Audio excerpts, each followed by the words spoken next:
सातों चक्रों में से यदि किसी चक्र को जागृत करना सबसे अधिक कठिन है तो वह चक्र है सहस्त्रार चक्र।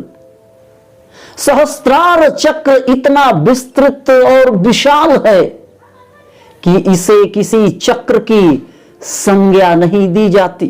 नीचे से ऊपर तक यदि आप आज्ञा चक्र तक सभी 6 चक्रों को आप देखें तो ये चक्र ईड़ा, पिंगला और सुषुम्ना तीनों नाड़ियों से जुड़े होते हैं, लेकिन सहस्त्रार चक्र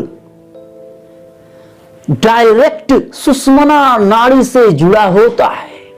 यह डायरेक्ट विस्तृत ब्रह्मांड के संपर्क में होता है और ब्रह्मांड में जो भी वाइब्रेशन, फ्रीक्वेंसी, एनर्जी जो हमेशा बहते रहती है, यह चक्र उस ऊर्जा सेंसेशन के संपर्क में रहता है।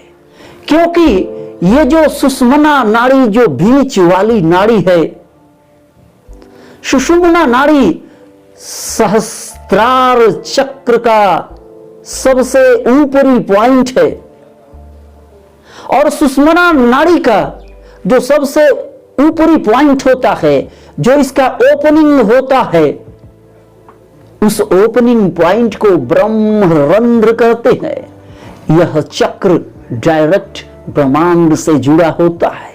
अन्य चक्रों में जब कोई सेंसेशन होना शुरू होता है तो आप उस चक्र के सेंसेशन को पकड़कर उसी चेतना में डूबकर आप उस चक्र को जागृत करना शुरू कर देते हैं।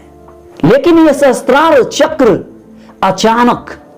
अचानक इसमें कभी कभार ध्यान के दौरान सेंसेशन शुरू हो जाता है, जिसका पूर्वानुमान साधक को नहीं होता। तो इस सहस्त्रार चक्र को आप कैसे जागृत करेंगे? सहस्त्रार चक्र जो इतना विस्तृत और विशाल है, इसको जागृत करने से पहले आपको अपने नीचे के सभी चक्रों को जागृत करना जरूरी है। और उसमें भी वह चक्र जो डायरेक्ट सहस्त्रार चक्र से जुड़ जाता है, जहां से सहस्त्रार चक्र को सिग्नल मिलना शुरू होता है। मैं बात कर रहा हूं आज्ञा चक्र की। यदि आप सहस्त्रार चक्र को जागृत करना चाहते हैं तो आप आज्ञा चक्र के माध्यम से ही अपने सहस्त्रार को जागृत कर सकते हैं। इस चक्र की साधना कैसे की जाती है, इसे सामान्य तौर पर वीडियो के माध्यम से बता पाना संभव नहीं है। यह एक चेतना का विषय है। बिना चेतना के आप इस चक्र को समझ नहीं सकते, क्योंकि वह चेतना ही है जो इस चक्र के ऊपरी छोर तक पहुंचती है। सांसें तो बहुत ही सीमित होती हैं। सांसें केवल ईड़ा, पिंगला नाड़ियों तक ही पहुंच सकती है। चेतना कहीं भी पहुंच सकती है। चेतना आज्ञा चक्र से ऊपर सहस्त्रार चक्र से होते हुए पूरे ब्रह्मांड में विचरण कर सकती है। सहस्त्रार चक्र के नीचे के सभी चक्रों को आप अपने सांसों की साधना करके भी जागृत कर सकते हैं, क्योंकि शुरुआती दौर में जो हम चेतना का निर्माण करना सीखते हैं, अपनी सांसों के माध्यम से ही हम चेतना का निर्माण करते हैं। तो ईड़ा और पिंगला नाड़ियां हमारे श्वसन तंत्र से जुड़ी हुई है। नासिका छिद्र से जो सांसें अंदर प्रवेश करती हैं, ये सीधे हमारे श्वसन तंत्र यानी हमारे फेफड़ों में प्रवेश करती है और अपने सांसों को लंबी, गहरी और धीमी करके हम सांसों के माध्यम से एक चेतना विकसित करते हैं और नीचे से ऊपर आज्ञा चक्र तक अपने सभी चक्रों को हम जागृत कर लेते हैं और सांसों के माध्यम से हम नीचे से ऊपर जैसे जैसे अपने चक्रों पर पहुंचते हैं, वहां हमें सेंसेशन, वाइब्रेशन और सुखद अनुभूति होती है। लेकिन सहस्त्रार चक्र की अनुभूति उस समय होती है जब सांसें लगभग थम सी जाती हैं।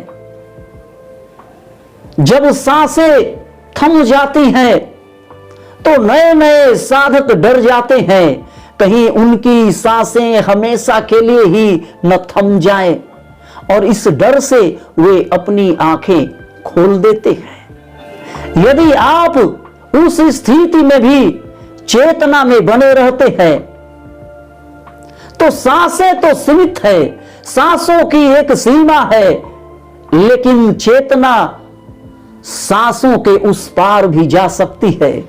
सहस्त्रार चक्र की चेतना सांसों के इस पार नहीं, सांसों के उस पार है। भूगोल का नियम भी यही कहता है कि जैसे जैसे ऊंचाई बढ़ती है, वायु विरल होती चली जाती है।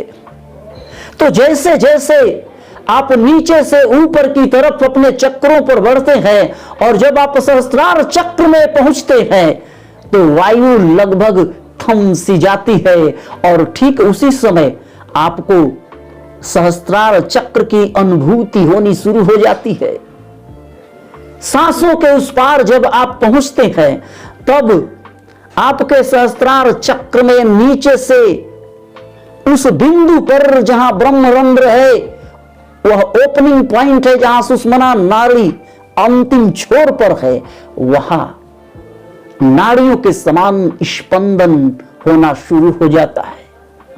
तो ध्यान के पहुंचे हुए साधक, कई ऋषि, महर्षि और महात्मा जो कई दिनों, महीनों या वर्षों से ध्यान समाधि में विलीन है, देखने में ऐसा जान पड़ता है कि कहीं से भी उनकी नाड़ियों में कोई स्पंदन नहीं हो रहा। ऐसा लगता है कि उनकी सांसें थम सी गई हो। और इसी सहस्त्रार चक्र की चेतना में पहुंचकर ध्यानी, योगी, महर्षि समाधि और महासमाधि में भी विलीन हो जाते हैं। जो योगी, महर्षि अपनी इच्छा मृत्यु के लिए समाधि में लीन होते हैं, महासमाधि में प्रविष्ट होने के लिए, वे भी सहस्त्रार चक्र की चेतना में पहुंचकर ही ऐसा कर पाते हैं। ये कोई आश्चर्य की बात नहीं। यदि आपके सहस्त्रार चक्र में सेंसेशन शुरू हो जाए तो आप इस बात को बखूबी समझ पाएंगे। ध्यान के जो पुराने साधक हैं, जब उनकी चेतना बढ़नी शुरू होती है तो उनको अचानक सहस्त्रार चक्र बिंदु पर ब्रह्मरंध्र के पास सेंसेशन होना शुरू होता है, और वे चाहें तो उस सेंसेशन पर अपनी चेतना को फोकस करके अपने सहस्त्रार चक्र की चेतना में लीन हो सकते हैं, अपने सहस्त्रार चक्र को जागृत कर सकते हैं। नए साधकों के लिए हम एक तरीका बताएंगे जिसके माध्यम से वे अपनी चेतना को आज्ञा चक्र के माध्यम से सहस्त्रार चक्र तक विकसित कर सकते हैं। यदि आप वाइब्रेशन साउंड के माध्यम से इसे जागृत करना चाहते हैं तो आप किसी ऐसे मंत्र का उच्चारण करें जिससे आपके सहस्त्रार चक्र में ठक ठक की आवाज आती हो, जहां स्ट्रोक्स लगने शुरू हो जाते हो। आप इसके लिए ओम मंत्र का गूंज पैदा कर सकते हैं, आप कुंडलिनी मंत्र का जाप कर सकते हैं, या आप किसी बीज मंत्र का भी जाप कर सकते हैं। और सबसे जो सुगम है, जो सहज है, जो सरल है, आप ओम मंत्र का जाप करें तो यह चक्र जागृत होने लगता है। लेकिन ओम मंत्र का जाप एक विशेष तकनीक से की जाती है। हम ये जो भी अभ्यास करेंगे उसके पीछे आज्ञा चक्र है। आज्ञा चक्र में पहले हम अपनी चेतना को विकसित करेंगे और उसके बाद हम सहस्त्रार चक्र की ओर आगे बढ़ेंगे। तो सांसों के माध्यम से आप अपने सहस्त्रार चक्र तक कैसे पहुंचेंगे, आइए इसका अभ्यास करते हैं। सबसे पहले आप किसी ध्यानात्मक आसन में बैठ जाएं, अपनी आंखों को बंद करें और लंबी और गहरी सांसें अंदर भरना शुरू करें। और सांसें अंदर भरते समय आप अपना पूरा ध्यान अपने आज्ञा चक्र पर फोकस करेंगे। आप लगभग इसका 5 से 6 बार अभ्यास करें। और फिर भी यदि आपके शरीर में स्थिरता नहीं आती है, तब आप लंबी और गहरी सांसें भरने की संख्या को आप बढ़ा सकते हैं। आप अपने शरीर की क्षमता के अनुसार इसकी गिनती को घटा या बढ़ा सकते हैं। अब आपको क्या करना है, आप ध्यान दें। अब आपको अपनी सांसों को अंदर भरते समय चेतना आज्ञा चक्र में फोकस नहीं करनी है। अब आपको अपनी सांसों को बाहर छोड़ते समय अपने मूलाधार चक्र में यानी अपने गुद्दा द्वार में ऊपर की तरफ खिंचाव करना है।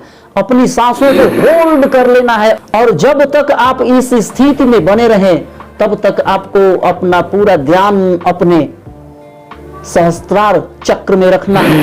क्योंकि सांसें जब थम जाती हैं तब सहस्त्रार चक्र में सेंसेशन अनुभूति होनी शुरू होती है।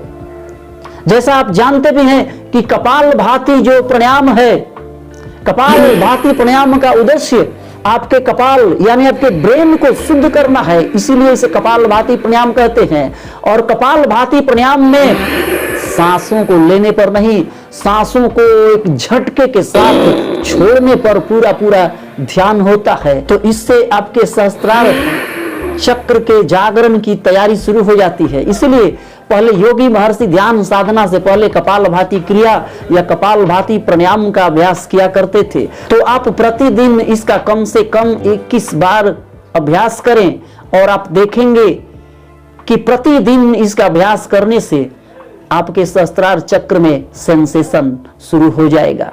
लेकिन आप इसका अभ्यास तभी करें जब आपके नीचे के सभी 6 चक्रों में कुछ सेंसेशन अनुभूति होती हो, तब ये आपके लिए 100% कारगर सिद्ध होगा। दूसरा जो तरीका है वह है चेतना के माध्यम से आप अपने सहस्त्रार चक्र तक पहुंच सकते हैं। जहां सांसें नहीं पहुंच सकती वहां चेतना पहुंच सकती है। तो आप इस चेतना को अपने शरीर में कैसे विकसित करेंगे? आप किसी ध्यानात्मक आसन में बैठ जाएं, अपनी आंखों को बंद करें, रीढ़ की हड्डी बिल्कुल सीधी रखें। आपको लंबी और गहरी सांसें अंदर भरनी है और बाहर छोड़नी है। और लंबी और गहरी सांसें बाहर छोड़ते समय या सांसें अंदर भरते समय आप अपने रीढ़ की हड्डी के प्रति चेतन हो जाएं। आप मूलाधार चक्र से ऊपर बढ़ते हुए बारी बारी से सभी चक्रों पर अपनी चेतना का ठहराव शुरू करें और सांसें आप लगातार अंदर भरते रहेंगे, बाहर छोड़ते रहेंगे। सांसों में एक लयबद्धता और गहराई भी महसूस करेंगे। ऐसा नीचे से ऊपर करते हुए आप कम से कम 5 मिनट इसका गहराई पूर्वक अभ्यास करें। और उसके बाद आपको अब रीढ़ की हड्डी के पीछे से नहीं, अब सामने की तरफ से सभी चक्रों पर बारी बारी अपनी चेतना को फोकस करना है। और इस दौरान आप अपने शरीर को शांत और स्थिर रखें। सांसें जैसे प्राकृतिक रूप से चलती हैं वैसे आप अपनी सांसों को चलने दें। और उसके बाद आप मूलाधार चक्र पर अपनी चेतना को केंद्रित करें। मूलाधार चक्र पर आप लगभग 5 मिनट तक अपनी चेतना को महसूस करें।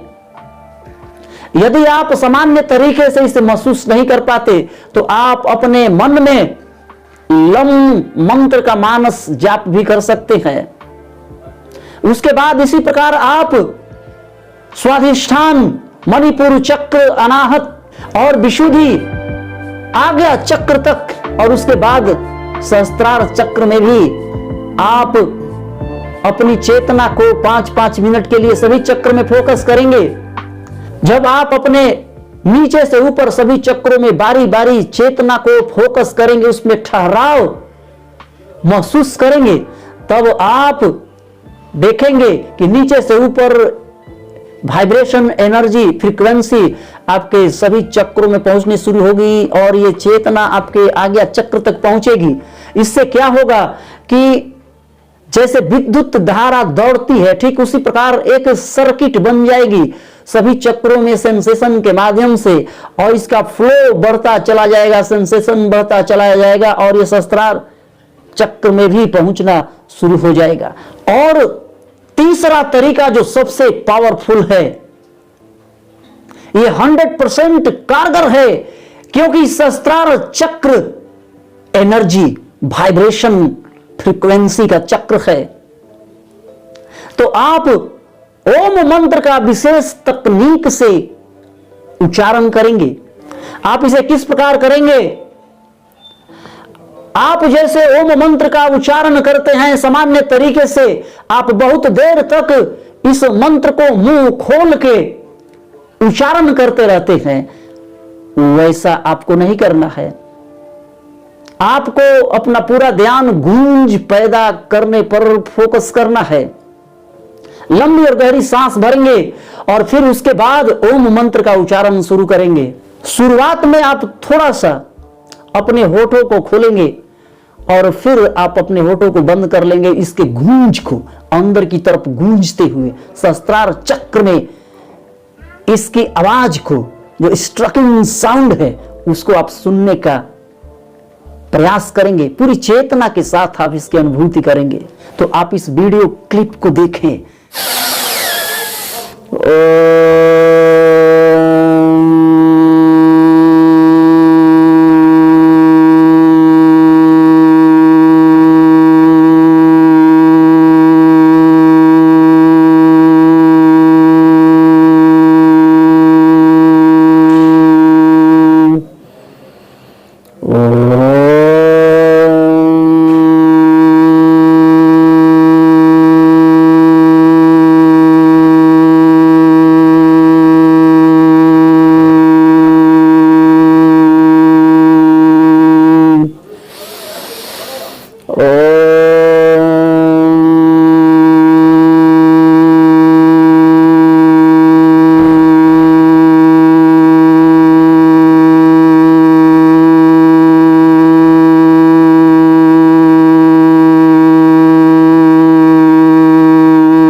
सहस्त्रार चक्र आपके सबसे ऊपर का चक्र है।